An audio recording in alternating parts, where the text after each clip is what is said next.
How to send long videos on iPhone.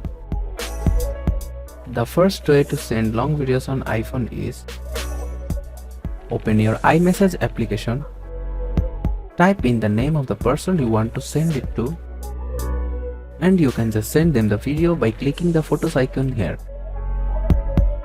Searching for that video, then sending them those videos via iMessage.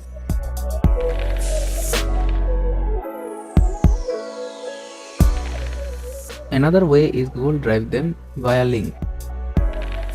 You can send the video via Google Drive link. First, open Google Drive, then upload the video, then create a shareable link, then send the Google Drive link. Another way is when the person is nearby and both are connected with the same Wi-Fi, then videos can be sent via Snapdrop.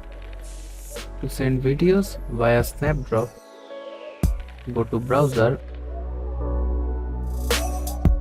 type snapdrop.net, press enter.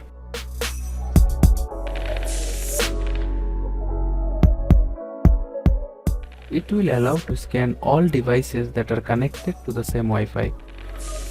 Then select the specific device. Then videos can be sent this way as well. That's it. Those are the steps to send long videos on your iPhone without compromising on quality. We hope you found this video helpful. Don't forget to like, share and subscribe to our channel for more useful tips and tricks. Thanks for watching.